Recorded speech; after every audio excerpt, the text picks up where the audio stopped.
Amen.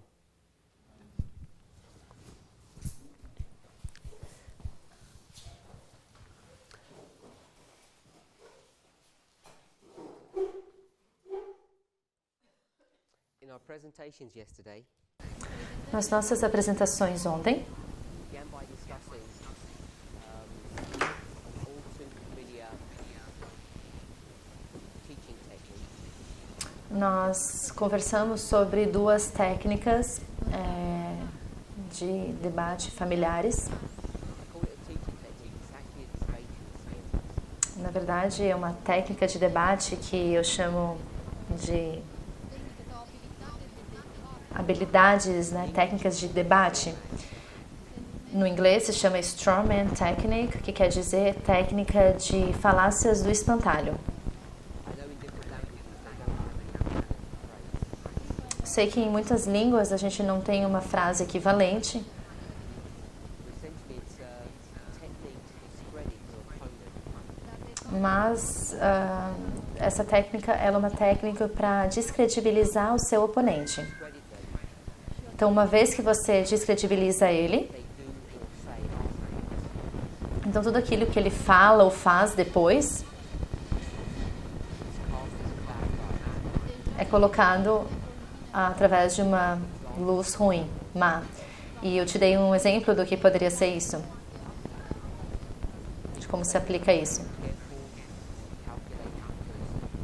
As pessoas falam que eu sou uma pessoa cuidadosa, detalhista. And so when certain doctrines the baptismal vow, Então, quando uma certa doutrina não é colocada nos votos batismais, it's an indication that I did something deliberate, então é uma indicação de que eu fiz aquilo de forma intencional, that I had a strategy behind that. que eu tive uma estratégia atrás disso. So you set up the premise Então você constrói uma premissa that I'm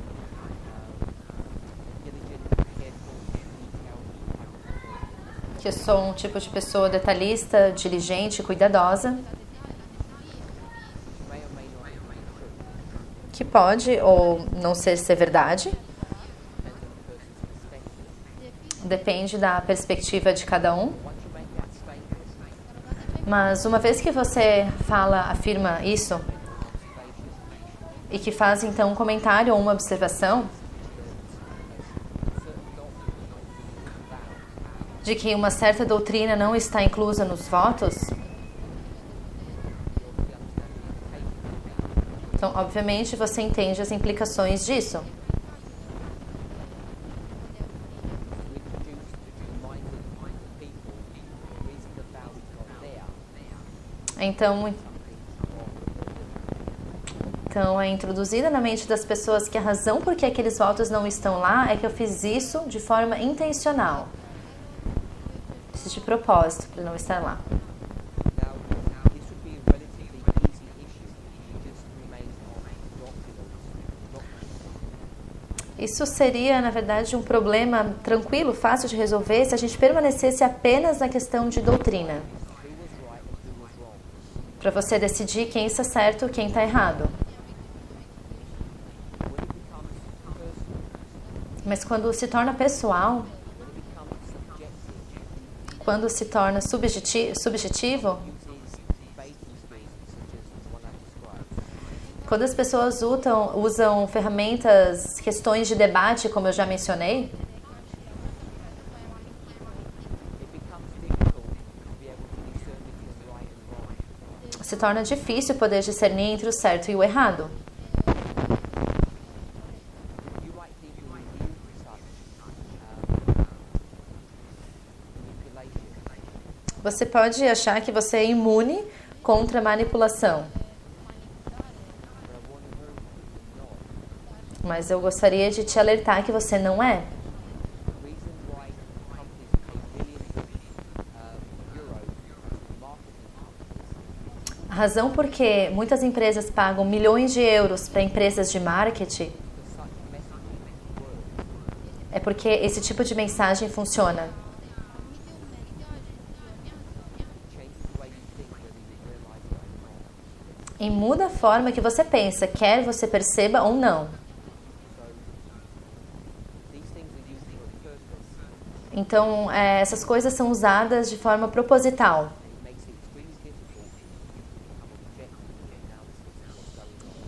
Então, se torna extremamente difícil você tornar objetivo na sua análise, naquilo que está acontecendo.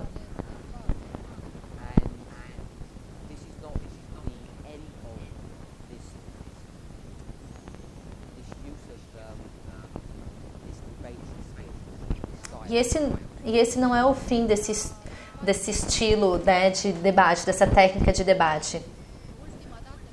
Essa técnica ainda não terminou de ser usada.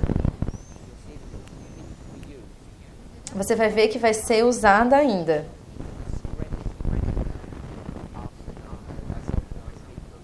Para descredibilizar eu e também outras pessoas. Eu gostaria de argumentar que isso é um sinal.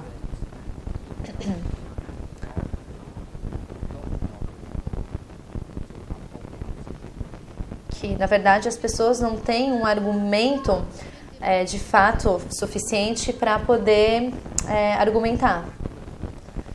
Então, eles resolvem atacar de forma pessoal. Nós falamos já sobre isso. O segundo ponto que nós mencionamos é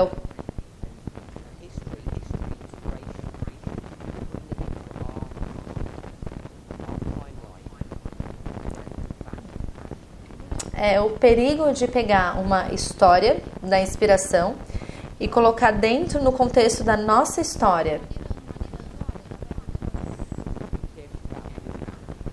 E nós devemos ser cuidadosos ao fazer isso.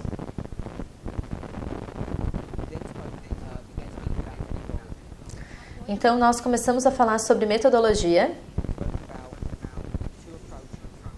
E nós falamos sobre duas abordagens. A abordagem de progressão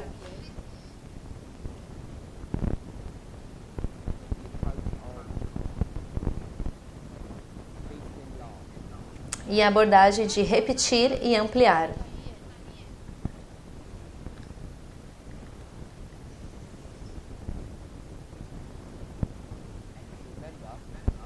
E se você se lembra,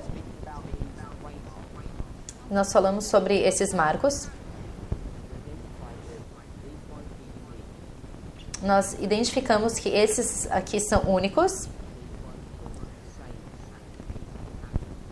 E estes são um mesmo padrão, ou iguais. Portanto, se a gente considera o marco 1989,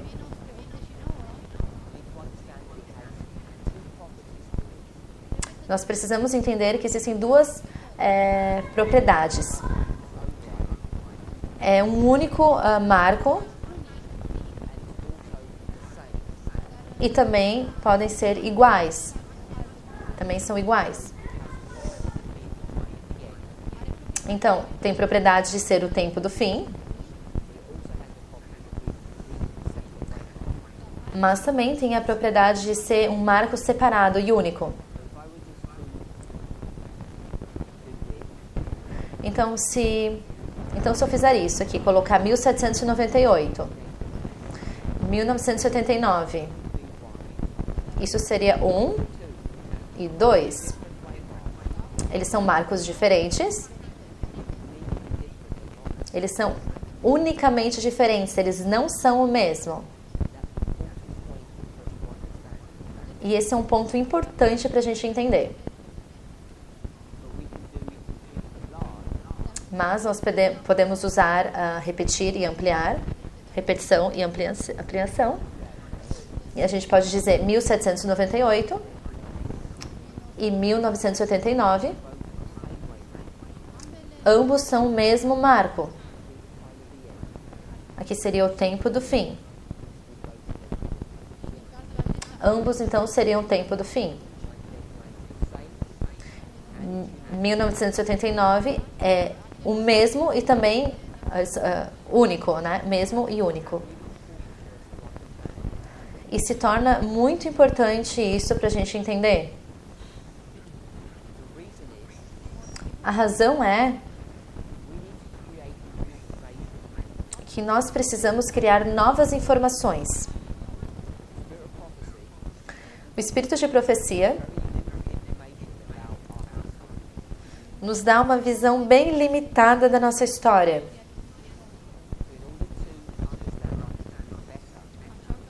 Então, para que a gente consiga entender melhor a nossa história, nós precisamos criar novos marcos.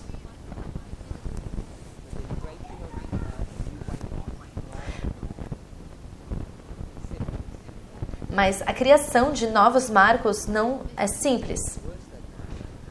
Pior que isso, você não é nem permitido criar novas informações. Então, deixa eu te mostrar o que eu quero dizer. Antes de fazermos isso, deixa eu só terminar de recapitular o que a gente viu ontem. Eu já tirei 2 linhas aqui. Sabemos que nós temos muitas linhas. As 4 que nós estamos familiarizados é a linha de Moisés, Cristo, os Milleritas, e vou chamar aqui da nossa, né, do 144 mil. E você já foi ensinado nesse movimento que todas essas são iguais e que todas apontam para a nossa história. O que faz com que elas sejam iguais para nós. E de uma forma bem simples, isso está correto. Portanto, quando a gente começa a usar progressão e repetição e ampliação, você vê que isso não é tão claro e simples assim. Então, nós refinamos esse modelo.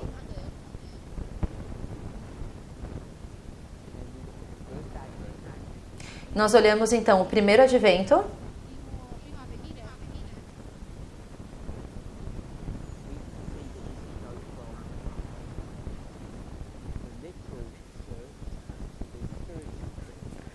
Então, a gente pode ver que a gente pode ir da igreja literal para a igreja espiritual.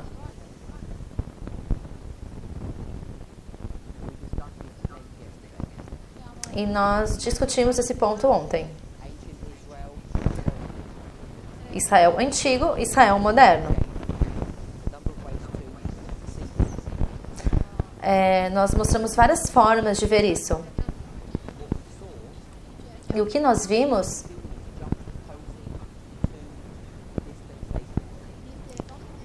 o que a gente viu é que a gente fez uma justaposição dessas 2 dispensações. Justaposição é ver as diferenças e ver que uma é oposta à outra.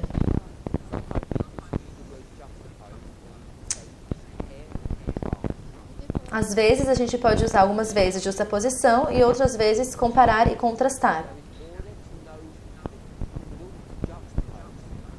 Então, para a gente fazer uma justaposição, você tem que trazer 2 coisas juntas. Então, se a gente tem aqui um balde, se a gente quer checar se a água está quente ou fria, você deveria saber, a não ser que você tenha um ponto de referência. Porque se eu te perguntar se essa água está quente, você não vai ser capaz de falar se está ou não. Porque depende que você precisa ter uma comparação de quente com algo, com outra coisa. A razão por que isso é importante,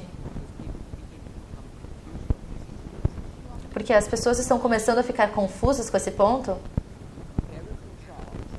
Quando você compara e contrasta,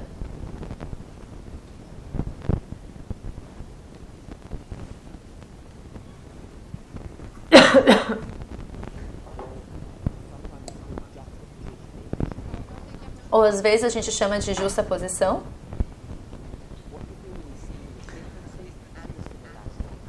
O que você está fazendo é vendo as semelhanças e as diferenças. E a forma que você pode ver as diferenças é construindo uma premissa, então, de que você pode ver as semelhanças. São duas igrejas. Se você quer ver a diferença, você tem que pegar alguns pontos comuns de referência. Se nós quisermos fazer como exemplo igreja e Estado, então, ao invés de comparar as diferenças, você tem que ver alguns pontos de referência, algumas semelhanças. A igreja é uma organização e o Estado é uma organização. Então, o ponto em comum é que ambas são organização. Uma é uma organização religiosa, outra secular. Ambas têm uma hierarquia. Então, você pode ver semelhanças e diferenças. Então, é importante entender isso. Então, o que a gente vai ver não é apenas diferenças. Vamos ver semelhanças também. A razão por que isso se torna importante, porque podemos dizer que este ponto e este são iguais. Você pode se sentir desconfortável de falar que eles são iguais.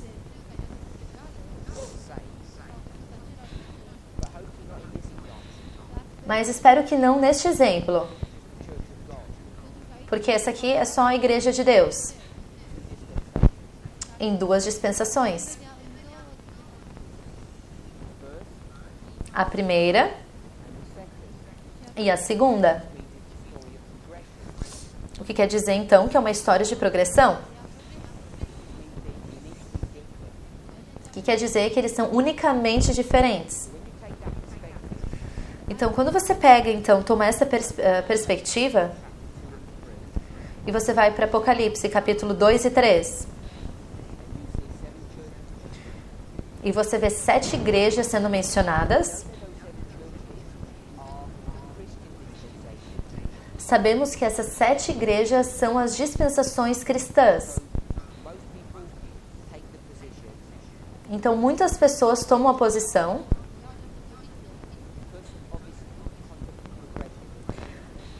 por causa desse conceito de progressão e único. A igreja é espiritual, com 7 dispensações,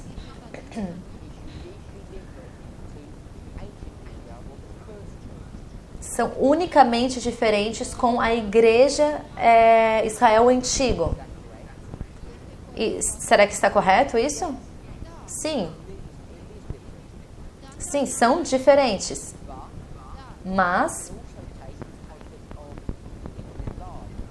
nós também podemos pegar esse conceito de repetir e ampliar.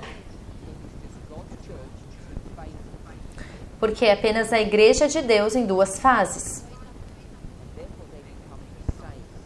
Então, portanto, elas se tornam a mesma. E este princípio não é algo apenas que eu inventei.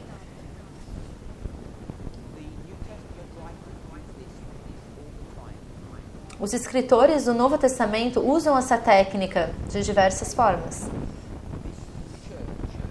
Eles pegam essa igreja, literal, e eles dividem entre Antigo Testamento e Novo Testamento. Paulo faz isso. E o que ele vai dizer? Todas estas coisas foram escritas para a nossa instrução, para aqueles que têm chegado o tempo do fim. Então, essas coisas foram escritas para nós. Estas coisas foram exemplos para nós. Nós estamos familiarizados com isso. O que ele está dizendo, então, é que essa história é igual a essa história. Então ele vai pegar versos do Antigo Testamento e aplicar então para a sua história. Você vê como ele faz isso vez após vez. Quando ele diz, está escrito,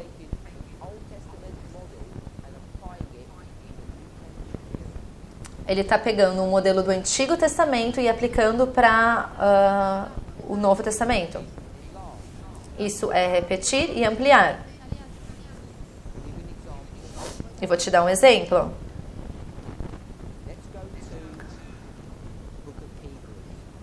Vamos para o livro de Hebreus. Eu acho que a gente mencionou isso ontem.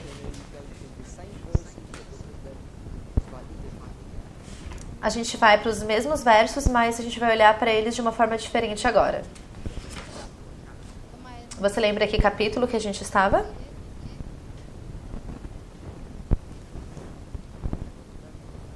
Ninguém lembra? Hebreus capítulo 8.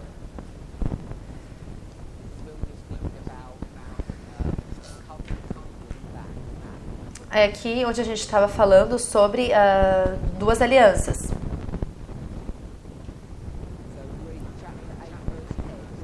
Então aqui a gente está no capítulo 8, verso 10. Estamos no Novo Testamento, uma nova aliança. Ele diz assim: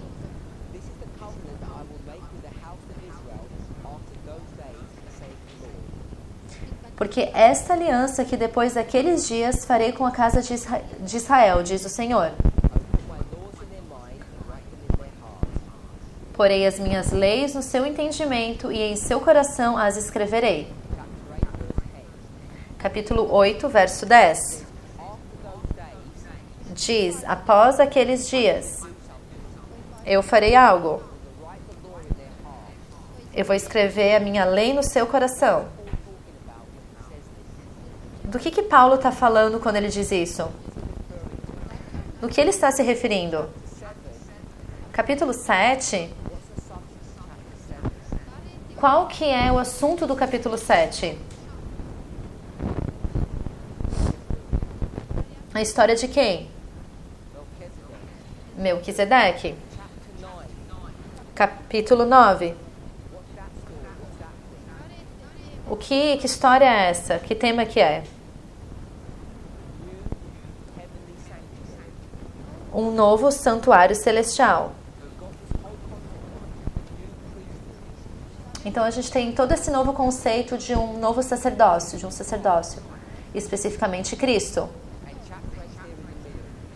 E o capítulo 8 está bem ali no meio.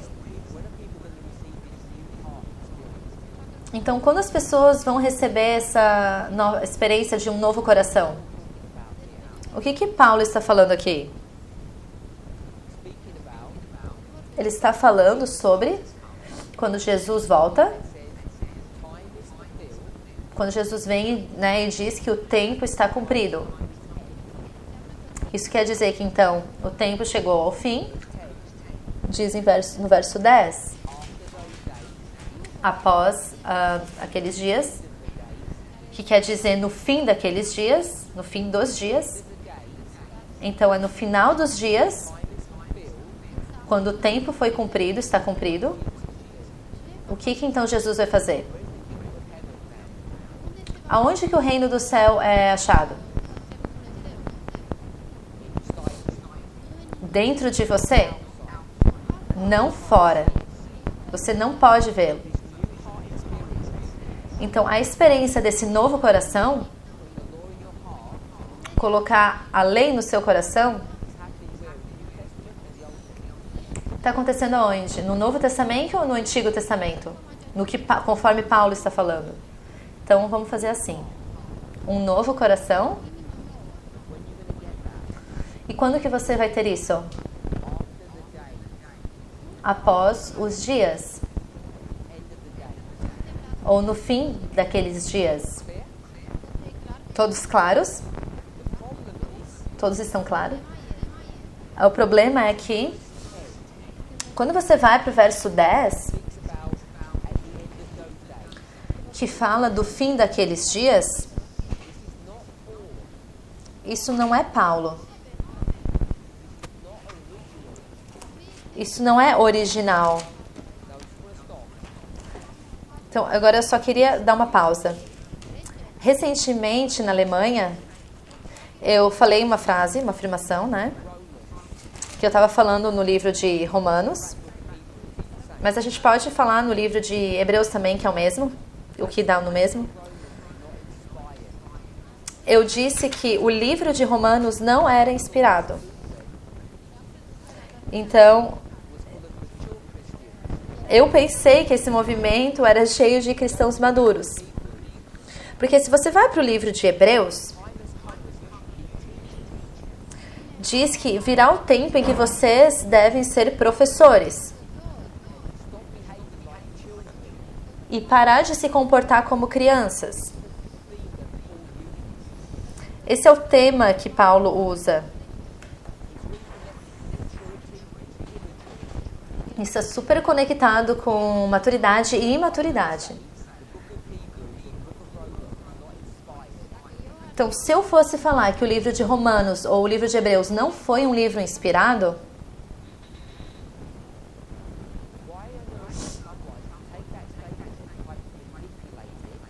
então por que alguém pegaria então essa frase e tentaria manipulá-la? E tentar então sugerir que o Novo Testamento não é um documento inspirado.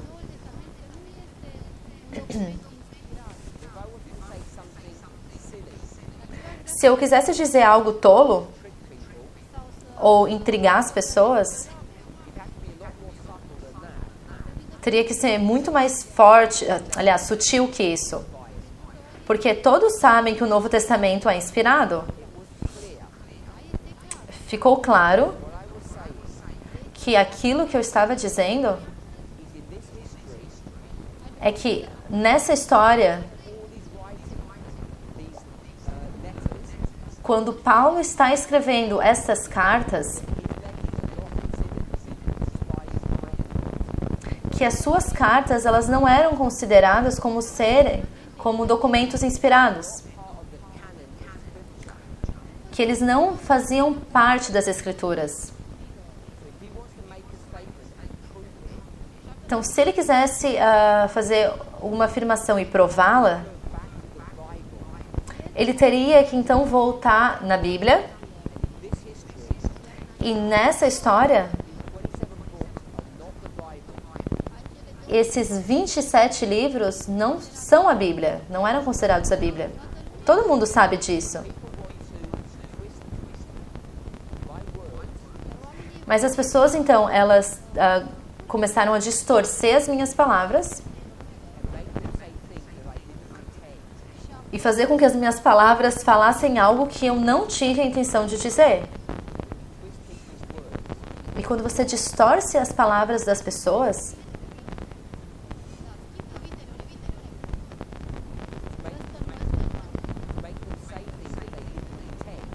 fazer com que elas falem coisas que elas não tinham a intenção de dizer, então você sabe que essas pessoas não estariam sendo honestas. Mas voltando então aqui para este assunto. Ele diz, após aqueles dias, você terá um novo coração. Isso aqui está no tempo de Cristo. Então, minha pergunta é, do que ele está falando quando ele diz após aqueles dias? Que dias que ele está falando? Que dias que tinham recém sido cumpridos? Jesus veio, Jesus vem e oferece a você um novo coração. Para onde você vai ir para encontrar essa informação? Então, Então, se você, de uma forma, você olhar para o verso 10, o que o verso 10 diz? Diz, assim diz o Senhor. Então, Deus falou isso em algum lugar. Aonde aqui que Deus falou isso? Então, a gente tem que procurar isso numa passagem do Antigo Testamento.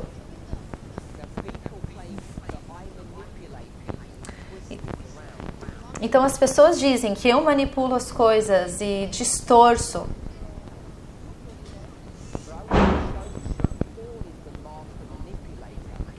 Mas eu quero te mostrar que Paulo é o maior manipulador. Olha o que ele vai fazer. Nós deveríamos saber. Aqui ele está se referindo aqui. Todos deveremos saber.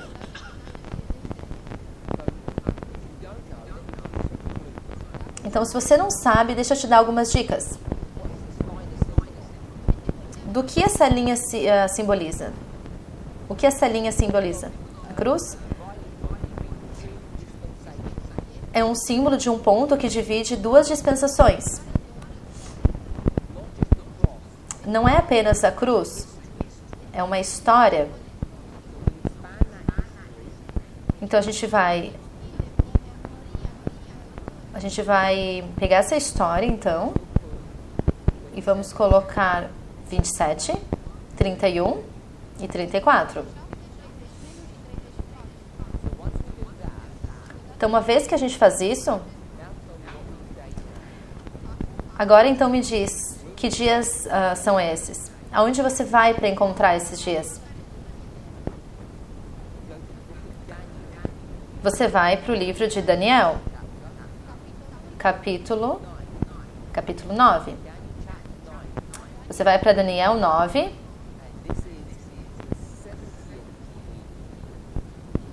E essa é a última semana, a semana 70.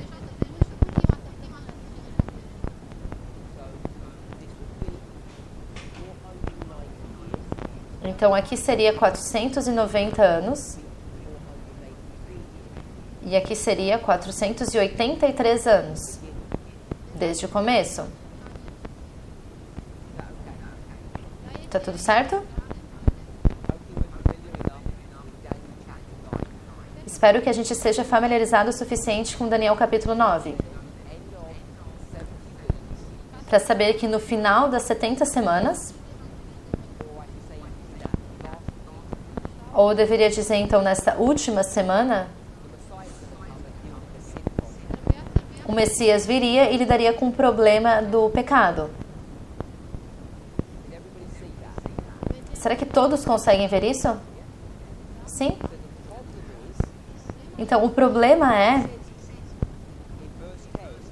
é que quando ele diz no verso 10, após aqueles dias, diz o Senhor, aqui não é Daniel 9.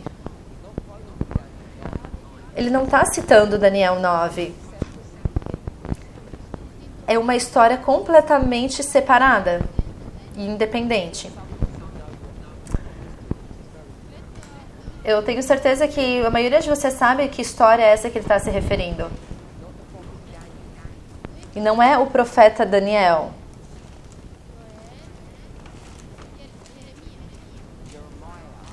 É Jeremias. Essa história é de Jeremias, capítulo 31.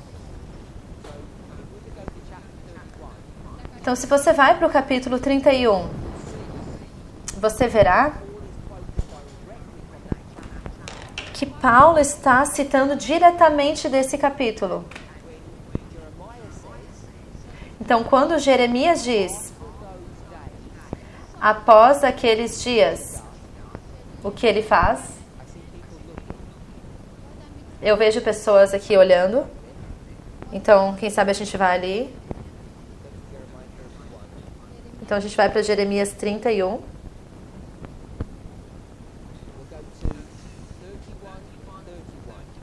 A gente vai para capítulo 31, verso 31.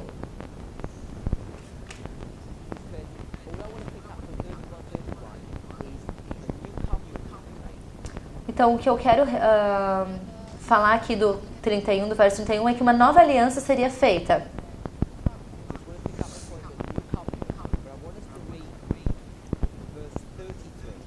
Só quero pegar o ponto de uma nova aliança, mas o que eu quero ler é o verso 33. Porque essa é a citação direta de Hebreus capítulo 8, verso 10.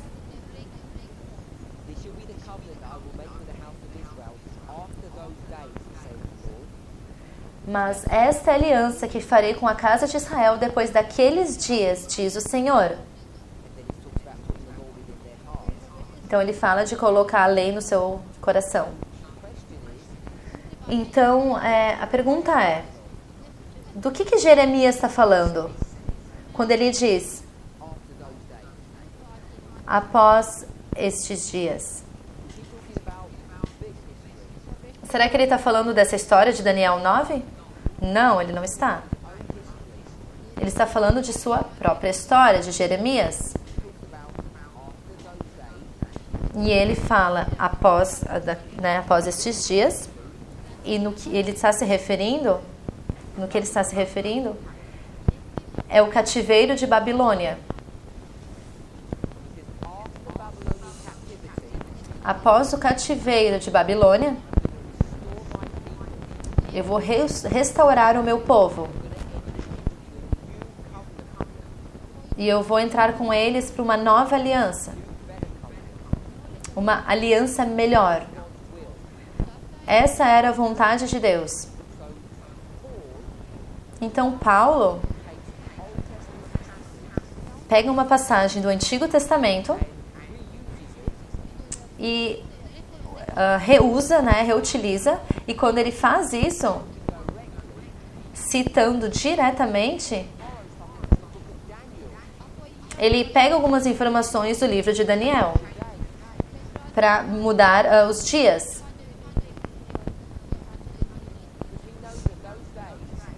Porque ele sabe que estes dias são os 70 anos do cativeiro da Babilônia.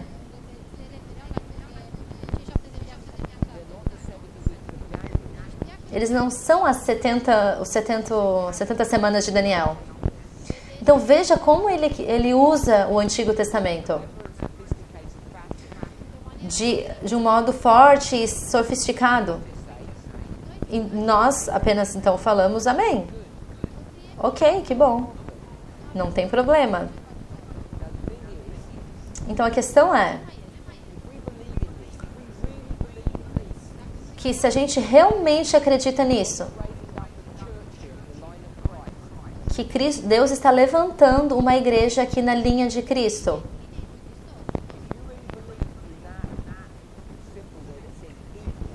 se você realmente acredita nesse símbolo que é igual,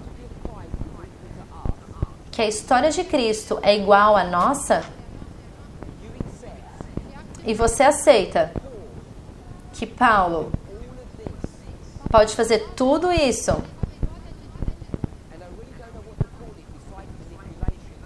e eu não sei como falar de outra forma a não ser uma manipulação.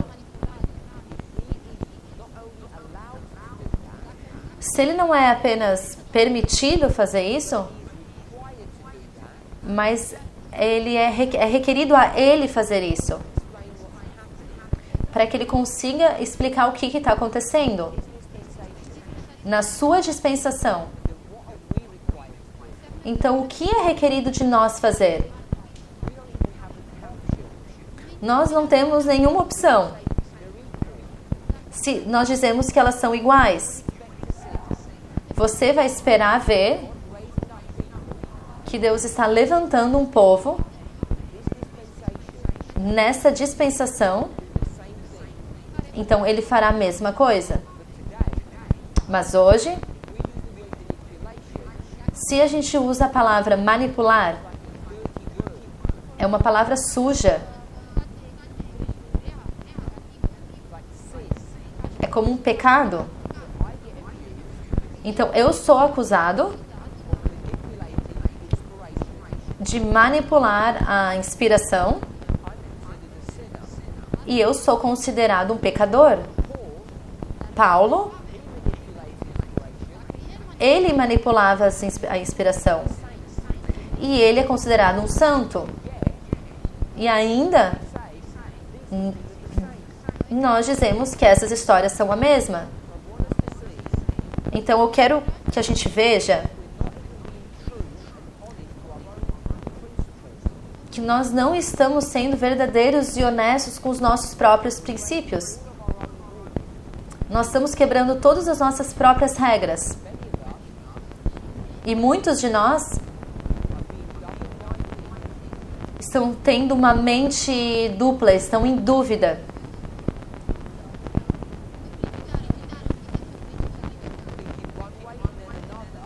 Pensando uma hora de uma forma e de outra forma. E dizendo que, ok, a gente precisa de um tempo para pensar. Nós precisamos considerar os dois lados do argumento.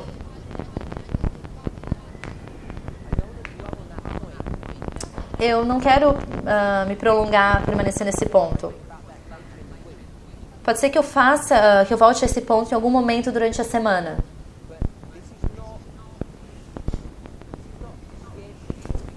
Mas isso não é para assustar as pessoas. Isso é um fato. Quando você volta para cada uma dessas histórias, e quando você chega ao clamor da meia-noite, seja indiferente de como elas se pareçam nessas histórias diferentes, e nessas histórias, muitas vezes a gente tem múltiplas representações do clamor da meia-noite. Uma coisa é clara, é consistente. Quando o clamor acontece,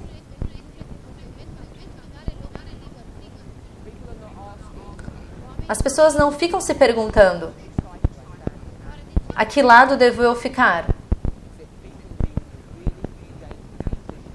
Exceto as pessoas que estão numa posição perigosa. A gente vai chegar aí depois. Então aqui eu te dei um exemplo. Como você faz repetição e ampliação. Então, se você é um cristão evangélico, eu uso isso de uma forma geral. O que eles fazem o tempo todo? Qual que é o problema deles? Eles pegam a Bíblia e o que eles fazem? Eles jogam fora o Antigo Testamento, não é? Tudo isso é história apenas. Toda essa questão de leis e tal. Nós queremos estar no espiritual, não no espírito, não na carne. Nós queremos o Espírito de Deus. Colossenses capítulo 2. Tudo isso aqui, o que acontece com isso? Foi abolido na cruz. Esses são todos os argumentos que os cristãos evangélicos usam para destruir esses 39 livros.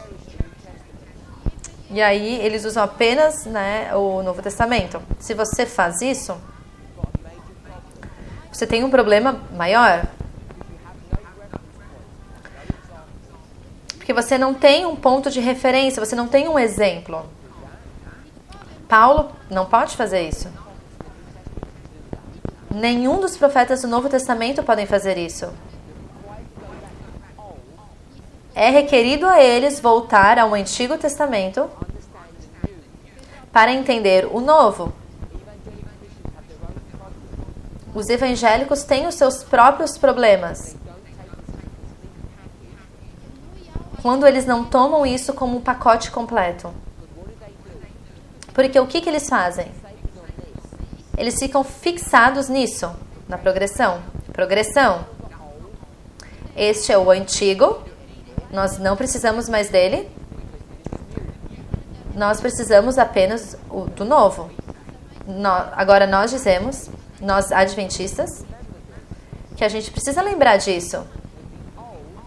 que o Velho Testamento é apenas um reflexo do Novo. Ele se repete. Não tem nada novo. E eu te dei um exemplo disso. Então, quando a gente volta ali àquele modelo, se você tem 7 dispensações aqui, isso não é apenas único. O que mais que é? É o mesmo?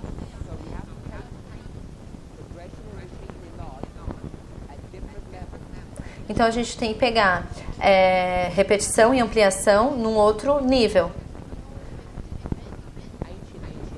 Pegando o Antigo Testamento, né? Israel literal e Israel espiritual. Então aqui a gente tem 7 dispensações.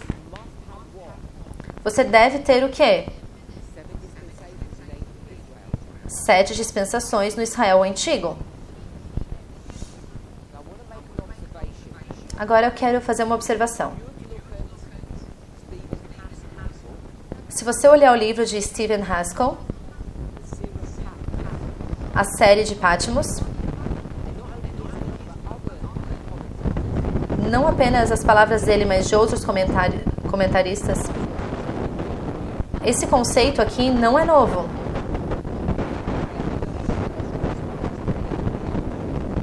Eles não fazem apenas um ponto grande disso. Eles utilizam isso, eles focam nisso.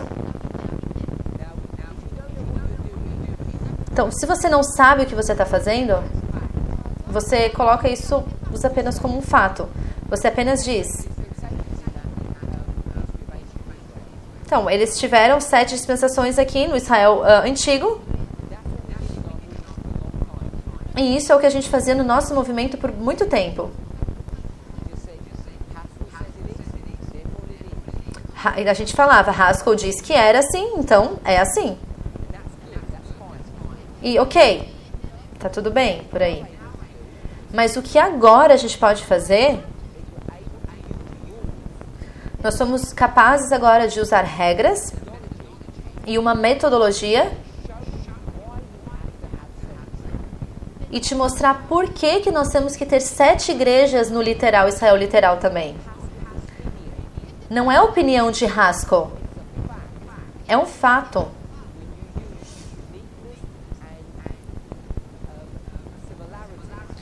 Quando a gente usa unidade e similaridade, progressão e repetição e ampliação,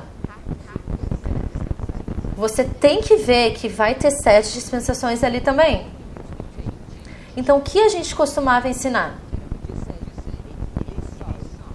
E a gente só falava, é assim.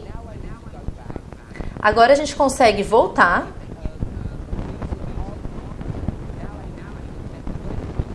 Agora a gente consegue dar um argumento racional e usar a metodologia para demonstrar isso. E isso é significativo. É importante a gente ver isso. E a razão do porquê isso é importante é porque você precisa se fazer a pergunta: por que a gente não percebeu isso, descobriu isso antes? Como é que agora, de repente, a gente consegue entender isso? As regras por trás de tudo isso? O que está acontecendo? A minha resposta é que este é o clamor da meia-noite. Se você quer receber o clamor da meia-noite e realmente acreditar, você não pode correr riscos. Precisa estar algo ser confirmado. E a confirmação do clamor da meia-noite é baseado em metodologia. A gente expressava dessa forma no passado, de que é um refinamento. Nós colocamos isso como um fato no passado nós citávamos uma citação de um pioneiro, a gente podia ver como isso funcionava. Mas agora,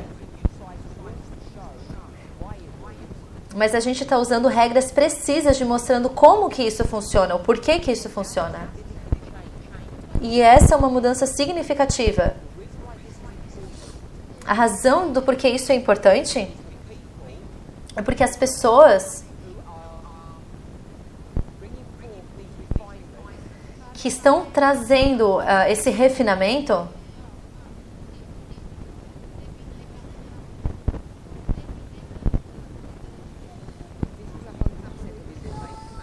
se isso aqui é 100% de uma informação, as pessoas que estão falando tudo isso aqui que eu falei, elas também estão falando sobre outras coisas. Não só isso, mas também outros assuntos também. Então a pergunta é: estão eles metade certos e metade errados? Ou eles estão 100% corretos?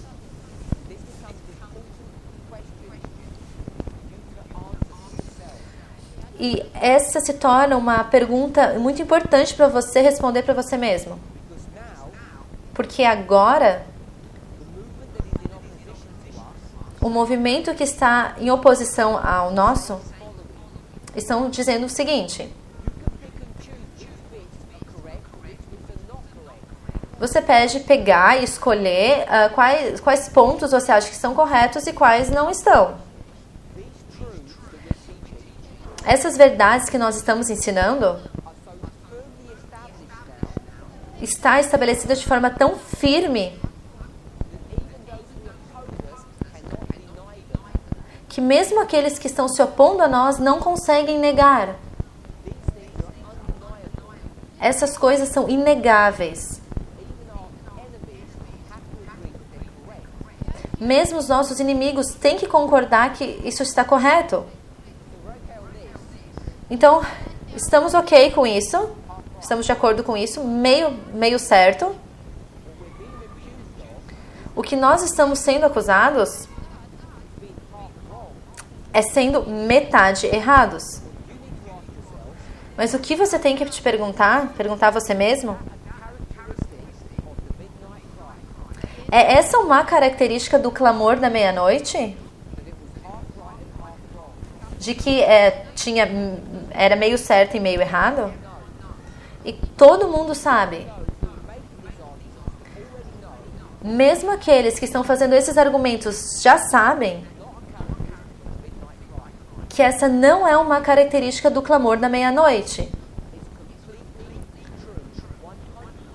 É completamente certo, verdade, é 100% verdade.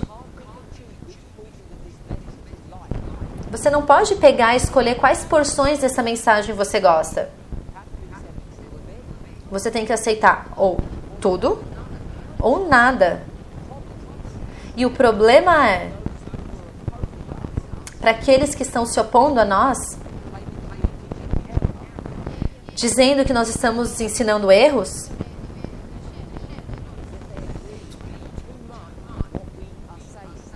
é que eles concordam muito, né, com aquilo que a gente está falando.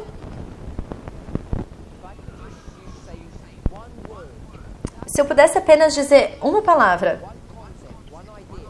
um conceito, uma ideia, de que eles atualmente estão de acordo, é o assunto de tempo.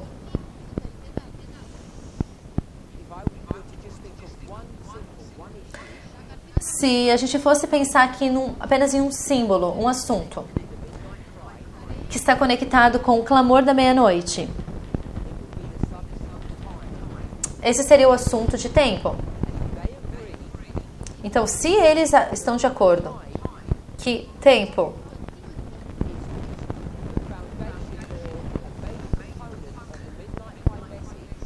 é o fundamento ou um componente muito importante do clamor da meia-noite, e as datas que nós estamos entendendo, que nós estamos colocando são corretas, se a gente pegar apenas esse conceito, então eles acabam ficando empacados. Então, se você está em dúvida entre aquilo que a gente ensina e do que Future for America está atualmente falando, se você está em dúvida entre os dois,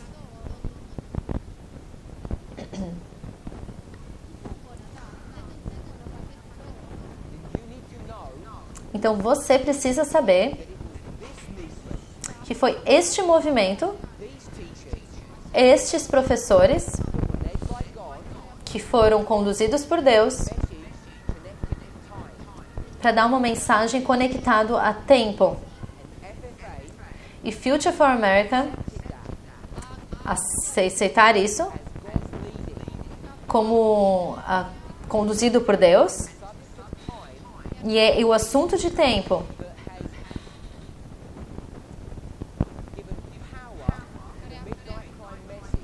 que deu poder à mensagem do clamor da meia-noite. Se eles continuarem aceitando isso, então aqueles de vocês que estão em dúvida, precisa perguntar, fazer a você uma pergunta. Como que um clamor pode ser metade certo e metade correto? A única forma que o Future for America pode ter um modelo, se sustentar em algum modelo, é voltar 25 anos, 30 anos, voltar lá para o tempo do fim, aumento de conhecimento, formalização, 1991, 1996. Eles vão ter que rejeitar o assunto de tempo.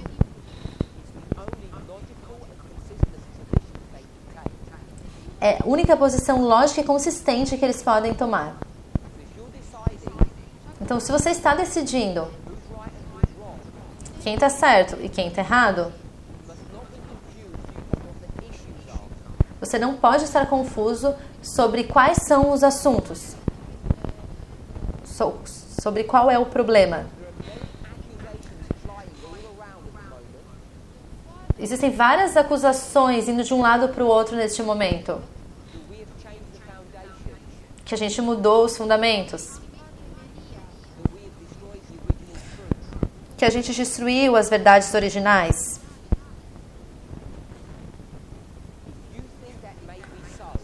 Se você acha que isso é verdade, então você deve estar claro nesse ponto. Como você lida com o assunto de tempo? Porque foi este movimento, estes líderes, que afirmaram essa inequívoca por 7 anos agora, que Future for America agora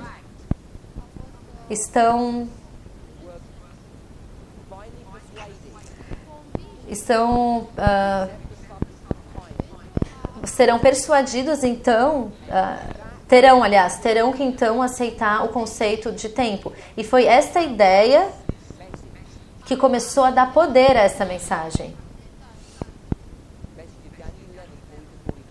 A mensagem de Daniel 11, 40 a 45. Quando a gente fala sobre poder,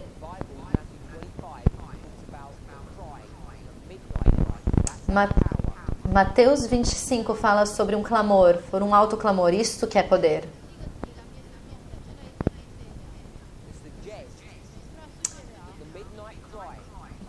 Para sugerir então que o clamor da meia-noite, as pessoas então que estão dando esse clamor da meia-noite, estão então levando o povo de Deus para uma direção que é errada.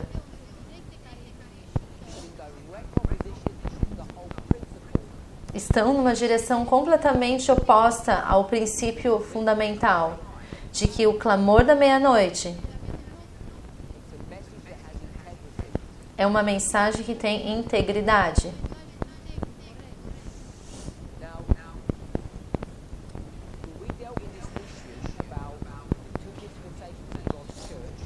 Agora, quando a gente lida com esse princípio de duas dispensações da Igreja de Deus, nós vimos que Israel antigo teve um início, começou com Moisés e terminou com Cristo. Essas duas dispensações. Quando a gente pensa em Israel moderno, nós podemos fazer o mesmo. A gente pode ir de Cristo para a nossa história. Portanto, esse movimento reconhece já por algum tempo que a gente pode entender as coisas de formas, de níveis diferentes. Então, se esse foi o começo de Israel antigo, e esse foi o final, então o começo da nossa história foi a história dos mileritas. O começo e o fim. O fim é nós, 144 mil.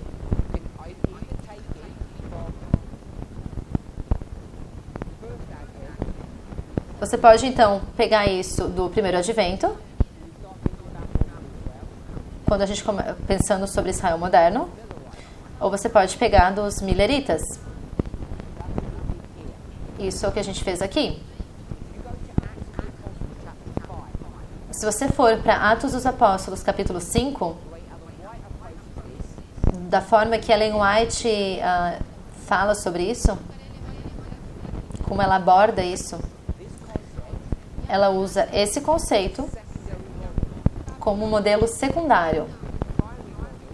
O seu modelo primário é Moisés, Cristo e os 144 mil.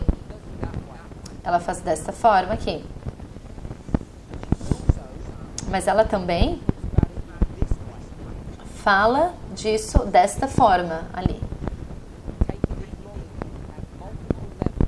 Então ela usa esses modelos sobre níveis diferentes. O que nós discutimos ontem é que essa é uma história de falha. Nós falamos sobre isso em Gálatas capítulo 4 e Hebreus capítulo 8. E agora, Jeremias capítulo 31. A aliança que eles terminaram ali foi uma falha. Não deu certo, né? Então, na história de Cristo, essa aliança foi um sucesso. Se você volta para os mileritas, Cristo deveria voltar na geração deles. Era para eles serem a última geração. E eles falharam. Mas nós, de acordo com o padrão de repetição e ampliação, de acordo com o conceito de progressão, nós vamos ter sucesso, porque Cristo vai voltar na nossa geração. E a razão do porquê isso se torna significativo é que quando a gente vai para a história de Moisés e tentar extrair algumas lições, ou você vai para a história dos mileritas e tenta também extrair algumas lições, você tem que cuidar como você faz isso. Porque isso, are lines of failure. essas são linhas de falha. This is a line of success, E essa é uma linha de sucesso, making our history a line of success. fazendo com que a nossa linha seja uma linha de sucesso. We have a line of success. E quando temos uma linha de sucesso, We need to treat that in a different way from the line of failure. temos que tratar essa linha diferente do que tratamos numa linha de falha.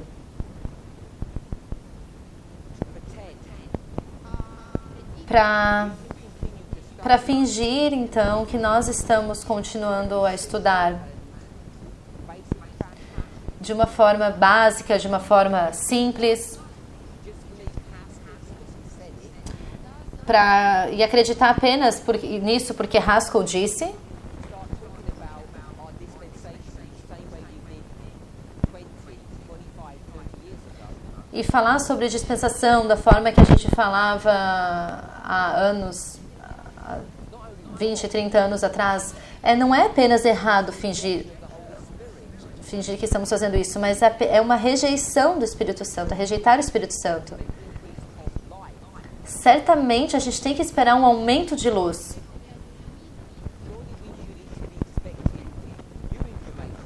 Certamente a gente tem que esperar novas informações. Quanto mais perto a gente se aproximar do fechamento da porta da graça, a gente tem que esperar ver muitas coisas acontecendo. Quando você considera o tempo, e você sabe que a gente está no período de tempo do clamor da meia-noite, se você aceita essa premissa, então que direito que você tem de dizer que tem erro nessa mensagem? A única posição que você pode tomar é de que este movimento, as pessoas que estão liderando este movimento, as pessoas que estão seguindo este movimento, não são parte do clamor da meia-noite? De que isso, então, é uma mensagem falsa? Esse movimento que Future for America começou foi agora completamente rejeitado.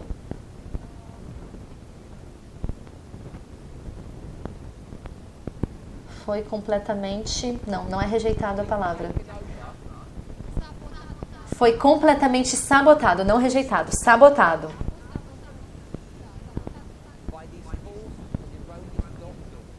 Por essas doutrinas erradas e falsas. Se você pensa assim, ou se você está apenas considerando isso, eu quero te lembrar de uma coisa. A cada passo durante o caminho, no meio, quando a gente volta na questão de aceitação da questão de tempo, aqueles do Future for America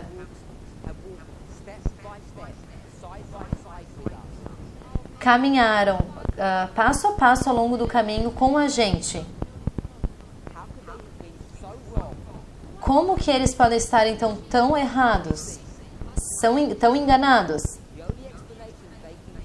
A única explicação que eles podem dar é vir para uma história que começou em 2014 e que está terminando este ano, e pegar uma história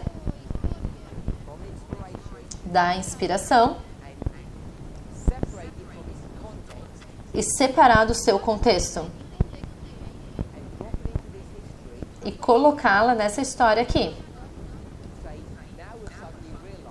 E agora dizer que nós acabamos percebendo só agora que as coisas estavam indo errado. Que Absalão está tentando reinar o lugar do pai, né? Que Balaão enganou uma nação. Enquanto Davi estava dormindo, enquanto Moisés estava ocupado, você tem que tomar a decisão. Qual é o modelo correto?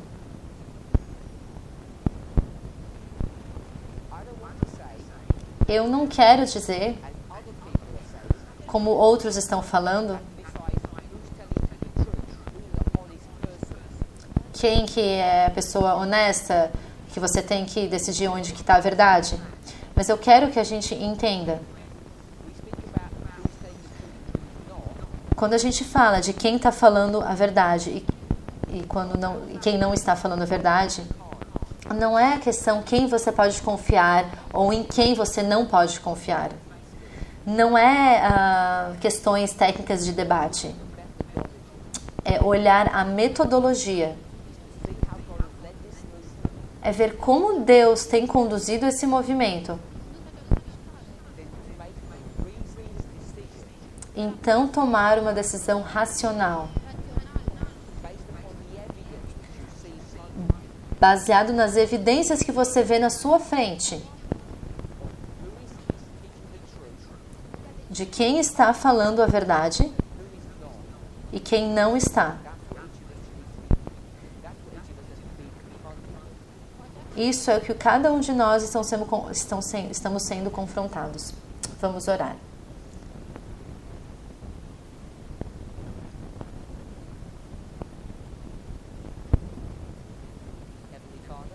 Pai Celestial, eu gostaria de te agradecer, te louvar pela tua bondade. Por favor, nos guie e nos conduza ao meditarmos sobre as suas verdades. Aqueles de nós que estamos no vale de decisão, que não estão certos sobre que decisão devem ir, eu oro para que essas pessoas tenham discernimento. Porque você prometeu em João capítulo 10 que as suas ovelhas ouvirão a sua voz. Em nome de Jesus. Amém.